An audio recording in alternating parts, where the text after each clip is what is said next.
Story 1. After 2 children and 4 years, my pregnant fiancé cheated on me for 8 months. So, this is my very first posting on Reddit at all. I just want to give some context of the situation. My fiancé and I have been engaged for 2 years and have been dating for around 4 years. We have 2 beautiful children. One is 2 years and the other is around 3 weeks old. So right at the beginning of our relationship she was still talking to some guy, and she was sending lewd pics too. I found out by looking at her Snapchat and she promised it was over and said it would never happen again. She gave me her login info and said I could look whenever I wanted to. I believed her and told her that it could never happen again because cheating is a very strong line that I don't cross. I will try to keep this short, but I logged onto her Snapchat and she was talking to a guy and sending nudes and sending videos that had me in it, that we strictly made for our eyes only. So I confronted her about it and she denied it up until I told her I looked at her Snapchat. I left for about 5 hours and she changed her password to Snapchat. I told her that I wanted to see the messages with the guy again. So, after a while she eventually gave me her Snapchat login again. She said she ended up with him and blocked him and unfriended him and that it was over. And when I logged into her Snapchat, I saw a conversation with her cousin that was not there before. So, I opened it and she confessed everything to this girl, saying she cheated on me for 8 months. How she says she wished she felt regret but doesn't. She says she does love me and I'm the father of her children, but she loves this guy too. She told her it was the best sex of her life. And this guy she talked to every single day either in person or on the phone. So, I eventually go and talk to her back in person. And I asked her just to tell me the truth. I told her that she needed to tell me the truth or we are done. So she feeds me a complete BS story. I mean nothing adds up except for it being 8 months. So, after an hour and a half of talking I stand up and I tell her we're over and we're done. And she needs to move out. I also find out more about him. My fiancé is 19 years old, and the guy is 53 years old. He is a convicted felon for 3 DUI, and just a whole bunch of other things on this record. So right now, I'm just at a loss. I would like to stay together for my kids, and she claims she would like to go to counseling. But I just don't know if counseling can fix something like this. She also said to her cousin that she could BS her way through counseling to try to get me back. So, I just don't know if she is truly wanting to change or if she just wants to BS me. I love her, I truly do. But I don't know if I could forgive something like this. I would like to say I could, but I don't know if I could. I just feel so very betrayed, and it makes my stomach turn every time I think about her talking like that about someone else. And I don't even know if my newborn child is even mine. She only recently started to say, "I'm sorry" and act remorseful, but before that during our conversations she was monotoned, acting just like she didn't care. So please, just any advice would be helpful. I can also clarify anything that I didn't say. Update: sorry didn't clarify before, but these are 2 different guys. The one at the beginning wasn't the same one as the 50-year-old. Reader comment: she is seriously damaged, messed up, not wife material. She seems to lack a conscience, which can be dangerous to society, let alone yourself. You need to end this relationship immediately and seek legal counsel. Your kids are not in a healthy home with this kind of behavior modeling. So, you may need to force a custody evaluation. Original poster, but that's my worry. Her family has money and me not so much. So, I would doubt I could even win in court. Reader comment: please listen to me, DNA test your kids. Possibly none of them are yours, so DNA test them, and if the results are negative, don't raise kids that aren't yours. They are only 3 weeks and a 2-yo. You can move on from this. You will feel huge guilt, but it will be the best for you in this case, and that whole ugly situation you and the child are in is only the fault of their ugly mother. You don't have to pay the burden of her vile acts. You are probably young as your possessive fiancé, so being trapped to raise children that aren't yours at 19 years, you will waste your best years and will become a mountain of resentments. If the child is yours, push for 50/50 custody and go to NC/LC with your fiancé. There is not a possibility of reconciliation after what you read. Original poster: definitely going to get paternity tests on both of them. And I am 23 years old. Reader comment: holy F, get both kids test for paternity and an STD test.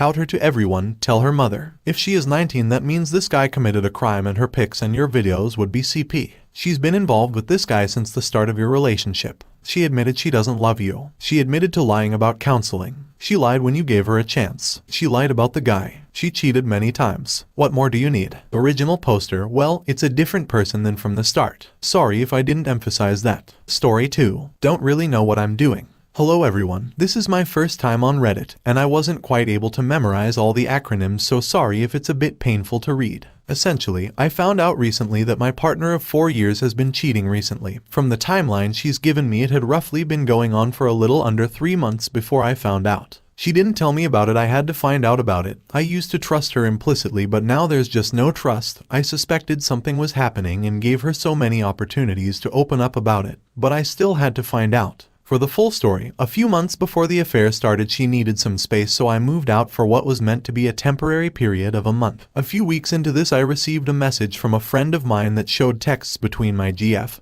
and her friend that was related to me dropping off a present at the house. It said SHT, LMFAL, F, what if AP was over, to which my partner responded FF I know. She insists that it didn't start at that point, but I'm incredibly skeptical. Anyways, a few months past this, I found out it was happening, and although she tried to deny it, I had indisputable evidence, so she broke down and told me it was kinda like ripping off different layers. She tried to minimize it for as long as possible before I got some honesty. She then told me a lot of details she didn't have to, but insists that it didn't start at my discovery of the message, that it was just in relation to me being a bit pedantic with the space situation, and he had just offered to fix a door. I don't really know what to think or how to discover if this is true or not. Moving forward is already hard enough, but I already feel a second chance given it was a LTA is pretty nuts. If she asked for space due to mental health and was actually just cheating while I was couch surfing, I wouldn't give that chance. Apart from that, she's been working pretty well to try rebuilding trust. She hasn't done the other stuff like disregard my feelings or anything. We agreed to monitoring social media, location, etc. for a bit, especially given she still works with the AP, and active transparency, communication. I don't know what to think, my head's pretty tumultuous. So, I guess I'm just looking for guidance, advice, insights, or anything anyone has to offer. I don't want to give up what was a really good relationship with someone I really love over a suspicion, but I don't know. Thanks for reading my post. Reader comment, please listen to this opus. She needs a new job and new friends. Her workmates more than enabled this. They encouraged it. If there is to be a future, these people and AP need to be out of her life. Original poster, it was only one of her workmates who knew, although another one has found out since AP was cheating on his wife, and he knew I'd tell her if he didn't. The rest don't know though. Initially I said that if she wanted to continue the relationship that she'd have to cut them all off, but although she chose that and went through with it, she got really depressed, so I crumbled. She kept saying that it wasn't a choice, that she'd always choose me, but it was still hard regardless. I don't know how to move on if she's seeing him even just at work though. Reader comment, what kind of relationship did she admit to having with the guy? What was her excuse for needing space? Original poster, she admits that she sees him only as a friend but gave into impulsivity. As for the space, she has a lot of mental health issues and a lot of pretty terrible childhood trauma come up recently. I also wasn't being the best boyfriend. I had a lot of resentment built up from moving in together young when she pressured me into it. After the space, I did a lot of self-reflection though and worked to improve all this and meet her needs. So that's why I'm so confused if it did start after I had made all these improvements and not before. Reader comment, I'm not asking for the gory details, but can you be at least a little more specific about what gave into impulsivity means, and is it something you can forgive or is it really bothering you? And will her impulsivity lead to her doing things like this or more again in the future? Original poster, I wasn't too sure if it would violate the rules, so I've been trying to be pretty brief on everything. Sorry about that. She has a lot of mental health issues and likely a lot of them are linked to some childhood trauma of hers. It resurfaced pretty terribly around the supposed timeline, so she said that it led into a self-destructive cycle. She is seeking therapy and stuff, but her bookings are a way off, but she isn't positive that something might trigger her back into a self-destructive cycle. Reader comment, how do you rationalize a really good relationship? I'd say that was in distant past. Also, I hope you don't really believe it didn't start before she needed space. Original poster, yeah, I think I'm hoping it's the truth, but deep down, especially given the texts between her and her friend, there's really no other explanation, but also no way to really prove one way or the other. Story 2. My wife confessed to me that she is in love with a female colleague of hers. Prelude. My wife entered my life more than 15 years ago as teenagers. After a couple years of being friends, we admitted we had more to share with each other and entered into a romantic relationship. I struck gold, she was out of my league, and everyone knew it but her. As we grew into adults, her goals and ambitions became mine, and she selflessly made mine hers. We developed a mature love by a young age. We lived apart in college and in different states altogether our upperclassmen years. As anyone who has stepped foot on a college campus can attest, it takes a special kind of trust and respect for the dignity of your significant other to not cave to campus temptations. But we made it through with nothing more than forgivable demerits. Our first pregnancy occurred in our 7th year together. It was entirely unplanned and unexpected, and we were rightfully terrified of becoming parents. Fresh out of college and worth less than the clothes on our back, with a medical circumstance that would delay the start of my career by about 6 months, fate was pointing to her parents' basement. This didn't settle with me. I found a dead-end door-to-door sales job that I left after a month because the panic attacks became intolerable. But not before I scrapped together the $1,000 we needed for the eventual deposit on our apartment. My medical circumstance passed, and my job search took a turn for the better. We secured an apartment from an ownership group that had denied us at the beginning of the pregnancy. I literally walked into the office with a copy of my job offer and said, "See, I'll have the money." We moved in 18 days before the birth without even an item of furniture. Our first night of independence was spent eating leftover pizza on the floor of our new apartment while watching movies on my laptop because we didn't own a TV. But our new home was beautiful, we were proud, and we raised our daughter there for the next 2 years. In our 10th year together, a second pregnancy greeted us with surprise, and we greeted it with elation. But we had outgrown our small home, and it was time to find a better one. Better turned out to be much, much better, a testament to our investment in ourselves and shared commitment to financial wellness. Interlude. Now, the biggest regret I have in my relationship is not asking for marriage sooner. We justified putting it off on practical grounds. But we confessed to each other that it is something we both wanted, and it was clear that we'd have already wed if our cards had played differently. Our engagement was celebrated, and then promptly interrupted with the arrival of COVID in the United States just weeks later. But after an elongated engagement, we planned an extravagant wedding in a dreamy destination, a toast to the lives we carved for ourselves and the years yet to come. Before our families and closest friends, I expressed my love for her, my promise to be faithful, and made a commitment to endure even during the worst times. I gave her my vows, greater than how fortunate am I to marry the girl I fell in love with more than 13 years ago. We were teenagers and it was an innocent love, but it was love. Greater than when we were older and lived apart, I fell in love with you again. This was a different love though, a more mature love weaved with dignity and trust. Greater than, and of course, there's the love I discovered for our girls, for our family, and for you as a mother. Greater than, there are all kinds of love in this world, but never the same love twice. The point isn't to fall in love once, but over and over again for the rest of our lives. And that is what I vow to do. I've known my wife for 15 years and have been in love for nearly as long. And now we've been married for 8 months. D-Day. Unfortunately, there's a lot more to say about the past 2 days than there is about the last 15 years. 2 days ago, my wife confessed to me that she is in love with a female colleague of hers. Dumbstruck that she was coming out to me as bi and leaving me in the same breath, she calmly explained that she was having an emotional and physical affair with this woman over 8 or 9 occasions in the past 2 months, and she is making the decision to end our marriage and pursue this new relationship. But she is excited to co-parent with me. She is confident that she is not destroying our family, rather, she is helping our children since they no longer need to observe an unhappy marriage. I was blindsided, as this is the first time the words unhappy marriage had ever presented in a conversation of ours. I've spent nearly 50% of my life as a partner to this woman, and in 30 seconds she shared how flagrantly and unremorsefully she violated her promise of fidelity to me, while also robbing me of the opportunity to honor my vows for better or for worse. My evening today ended particularly dramatically, with the affair partner telling me on the phone that my wife is a strong,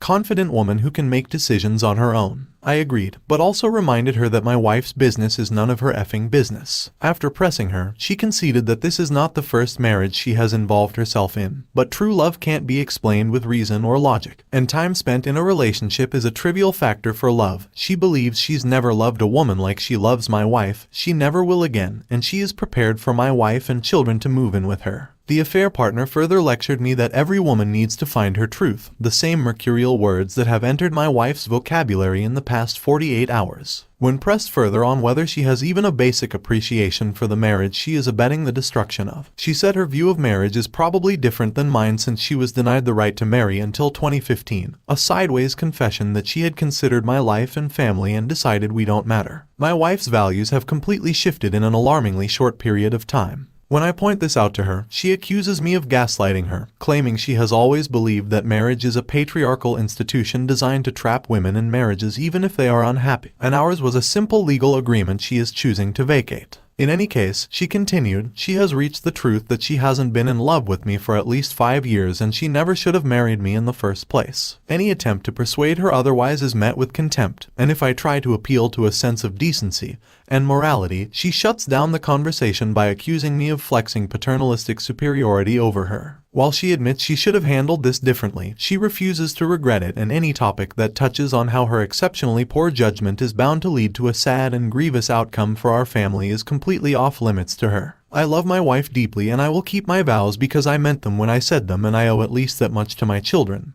but these events have left our marriage circling the drain at a record pace. Reader comment, there is no marriage and no vows to be kept. The sooner you accept this, the sooner you can start your new life, either with her or by yourself. It's definitely new chapter. First, don't do the pick-me dance, it never works and makes everything worse. Just do hard 180 and gray rock her. You have to show her that the things will not happen the way she thought it would post-divorce. There is no such thing as cheating on your spouse and staying friends with him. Cut your contact with her except kids-related issues. If she moves in with her AP, use co-parenting app. Don't engage with her or her AP. You can't change anything by talking to her, but just maybe with your actions. See a good divorce lawyer and learn your legal options and file for divorce. Reporting them to HR maybe cause them losing their jobs, but in a divorce, it will be disadvantageous for you. So, listen to your lawyer. Focus on yourself and your kids. Be the best dad you can be. Do some hobbies. Start doing the things you want to do but cannot do because of your marriage. Eat, sleep healthy, exercise. Show her that life doesn't begin and end with her, it really doesn't. So, in this process, if she shows some real remorse and wants to come back, you'll consider it. If not, you'll go on with your life. Good luck. Reader comment, all the way. Opus needs to realize that his wife not only cheated on him but their kids as well. That's emotional abuse right there. The AP is pure trash, not just for taking part in nuking his marriage but proudly admitting to doing this to others and acts like these are games to her. They both need to be fired. Who knows how many families she's destroyed and hides behind her fecal matter of truth. Once the novelty wears off, AP will chuck his cheating wife to the curb like all the other garbage. To Opus, when that happens, don't take her back. Listen to this very carefully. Do not take her back. Your empathy for her will be your undoing. Let her AP keep her and see how long that they last. Be there from this moment on strictly for yourself and your kids. They will at least know that there was one parent that loves and chose them. Get a good lawyer, the best SL you can afford, and get a good network of support. You're emotionally too vulnerable right now and you need all the support you can get. Reader comment, Opus, understand this and this alone. She did not just betray you, she has also betrayed both of your children. Both your parents and in-laws, all of your friends. She chose to do this for her truth. Her truth is more important than you and your children and everything else. A real spouse, if they were unhappy, would talk to you about it. If no consensus can be reached, amicable divorces. She did not do this. She chose to cheat. Start the gray rock 180 and go to NC with her except for the needs of the kids. Go total NC with the AP. Expose her affair to your parents and family as well as her parents and family. Tell all of your mutual friends, do not let her dominate the narrative. Close all accounts that you jointly have and give her half of the saved liquid assets. Cancel all joint credit accounts. Consult the best 3 divorce lawyers in the area. Take the best one that fits your needs. Drink lots of water. Remember to eat and hit the gym. The exercise will help keep your mind occupied. Get yourself and your children into IC. This is no game. Your wife is so deep in the affair fog that she is not seeing the damage that she is causing. Check the laws of your state. If you are in an at-fault state, you can keep the lion's share of the assets, house, primary custody of the children, and she can get no alimony. Also check to see if your state has alienation of affection laws. This will allow you to potentially sue the AP. Since the AP is a colleague from work, go to the HR department and make a report. The longer you wait to take action, the more your wayward wife and her AP can set and control what is going to happen. Also record any and all communications with them. Look back through her social media, gain as much evidence as possible.